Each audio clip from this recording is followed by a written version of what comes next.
The courtroom air was thick with silence, the kind that seemed to squeeze the breath from everyone seated inside, as the old judge's gavel struck down with authority, commanding all eyes forward. The young soldier stood tall in his polished dress blues, the sunlight filtering through the tall windows casting a halo across the metal pinned to his chest, a metal no one could ignore. It wasn't just a piece of metal, it was a symbol of courage, sacrifice, and a story written in blood and fire. The murmurs in the audience had started the moment he walked in, people craning their necks to catch a glimpse of the man who had once guarded the sacred tomb of the unknown soldier and later, through firestorms of war, had earned the nation's highest honor. His back was straight, his jaw firm, and though his face was carved with the youth of his age, his eyes held the weight of battles that most in the room could never begin to imagine. Then the voice came, sharp as a whip and filled with disdain, echoing across the chamber like an insult that slapped against every ear. "Take off that medal," the judge barked, pointing a long, trembling finger at the soldier's chest, his expression twisted not with justice, but with something far darker, pride wounded by another man's unshakable dignity. Gasps broke out among the gallery, the sound of people realizing they were no longer in the presence of an ordinary case, but witnessing the collision of honor and arrogance. The soldier did not flinch. His breath was slow, steady, his hand resting near the medal as though guarding it from insult, but his gaze never dropped, never wavered, not even for the robed figure on the bench who believed his word was law. To him, that medal was not just fabric and metal, it was the faces of brothers he had carried from the battlefield, the echo of the silent march he had performed countless nights in the Arlington rain, guarding a grave no one could desecrate. The judge's order was not merely a command to strip away uniform decorum, it was an attack on the very essence of sacrifice, and the soldier's silence screamed louder than any retort. The jury shifted uneasily, spectators whispered, and even the stenographer's fingers hovered, unsure whether to capture the venomous tone of a judge who seemed determined to humiliate a man who had given everything. The silence stretched until it felt like the room itself might break under its weight, and in that stillness, one could feel the invisible line being drawn. Justice against dignity, power against honor, arrogance against the unshakable calm of a man forged in the crucible of sacrifice. And though the soldier had yet to speak a single word, his presence alone challenged the authority of the courtroom more than any heated protest ever could. For everyone watching, the question wasn't if the soldier would comply, but what storm would be unleashed the moment he decided to stand firm against an order that never should have been given. The judge leaned forward, his glasses slipping lower on his nose as his eyes drilled into the soldier, filled with the certainty that years of authority gave him. "This is my courtroom," he snapped, slamming his palm against the polished wood, "and in here, no man parades himself above the law. Remove that medal immediately, or face contempt." The words stung the air, but behind them lay something unspoken, a bitterness that had little to do with rules of decorum and everything to do with the shadow the soldier's presence cast over the man in black robes. For decades the judge had wielded power, his words silencing rooms, his judgment feared or respected depending on who received it. But never before had someone stood before him embodying a moral authority that eclipsed his own so completely. The medal of honor gleamed like defiance, like truth that could not be shackled, and every beat of its metallic glint reminded him of his own inadequacies, of the fact that the uniformed figure before him had faced death with courage the judge had never known. The audience could see it too. The crack in the judge's mask, the venom in his words betraying a personal grudge rather than impartial judgment. But the soldier remained motionless, his jaw clenched, his eyes steady, a statue of unyielding resolve that no gavel could break. Memories flickered in his mind, of comrades lost, of nights where silence was the only company, of carrying the burden of names that would never be spoken aloud. That medal was not his, it belonged to them, to the ghosts of every man who had not returned. To remove it here, in this petty display of arrogance, would not simply dishonor him, it would dishonor them. The gallery could sense the tension twisting tighter, like a bowstring ready to snap. A murmur grew among the spectators, whispers of disbelief that a judge would dare belittle the sacrifice of a soldier in such a way, whispers that carried not just curiosity but outrage.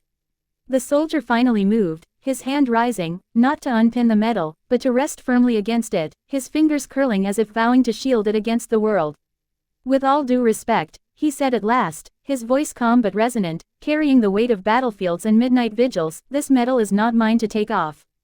It belongs to those who never came home."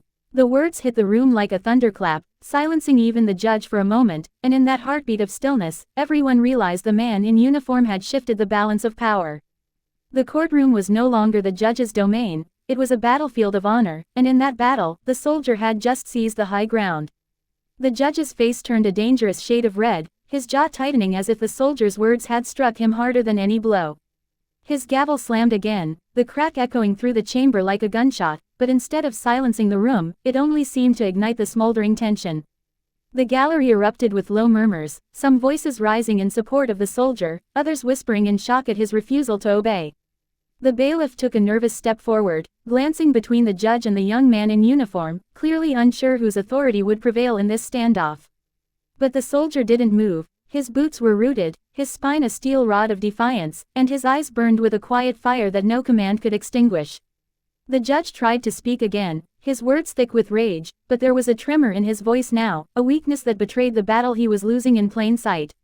"You will remove that medal or I will hold you in contempt of court," he bellowed, spittle flying from his lips, his fist slamming against the bench as if force alone could bend the soldier's will.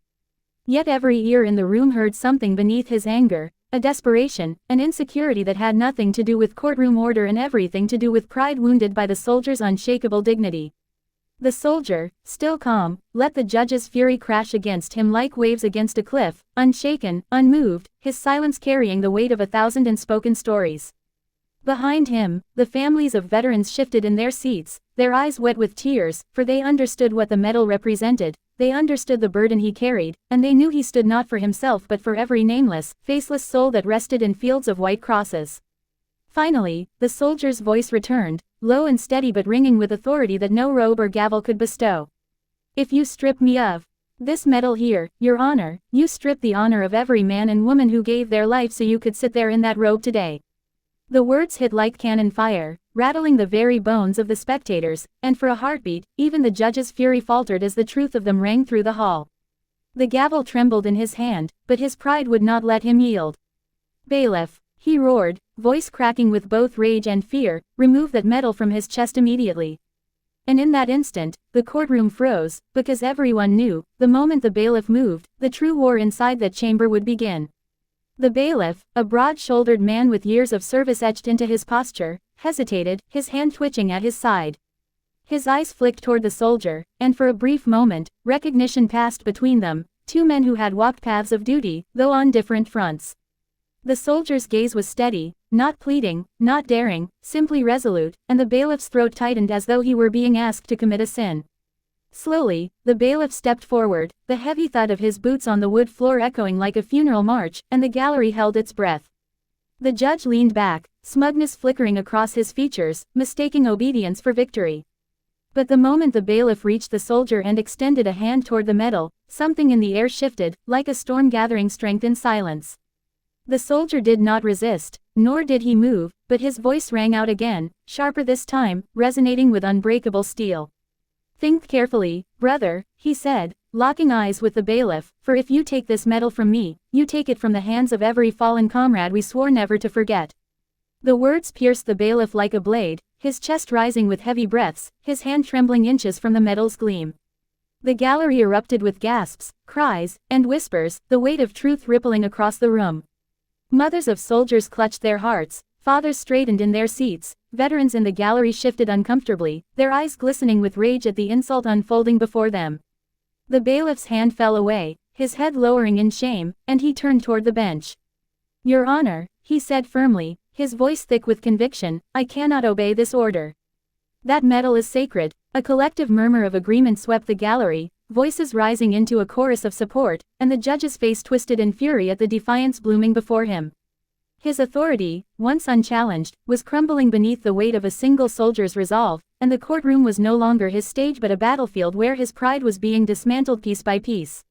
He slammed the gavel again, his voice shrieking with anger, but it only made him look smaller, weaker, like a man drowning in the shadow of a truth too vast to suppress. Then came the breaking point. The soldier finally stepped forward, his polished shoes striking the floor with a deliberate rhythm, his presence filling the courtroom with an intensity that made even the walls seem to tremble. His hand remained over the medal, his eyes boring into the judge with a quiet fury born not of arrogance, but of the sacred duty to protect the memory of the fallen. The room fell silent, the whispers dying into nothing, as if everyone instinctively knew history was being written in that very moment. "You sit on that bench because men braver than you bled for the right of this court to exist," the soldier said, his voice steady, calm, but carrying the weight of thunder. You may hold a gavel, but I hold the memory of men who will never hold anything again. And I will not, cannot, dishonor them at the order of a man blinded by his own pride. The words detonated in the air, leaving silence so profound that even the judge's breath was audible. His hand, trembling, tightened on the gavel, but his authority was slipping away, stripped not by disobedience but by truth spoken too powerfully to ignore. The gallery erupted, not in chaos, but in a wave of applause, cheers, and cries of support. Veterans stood, saluting the soldier, mothers wept openly, and even some jurors wiped their eyes, moved by the unbreakable spirit before them. The judge's gavel pounded uselessly against the bench, drowned out by the roar of voices rising against him, until he was left red-faced and shaking, exposed not as the master of the courtroom but as a petty tyrant revealed before the eyes of the people. The soldier did not bask in the moment, did not smile or gloat, he simply stood tall, his hands still guarding the medal, his expression calm, resolute, as though he were standing yet again on silent vigil at the tomb, unflinching in the storm.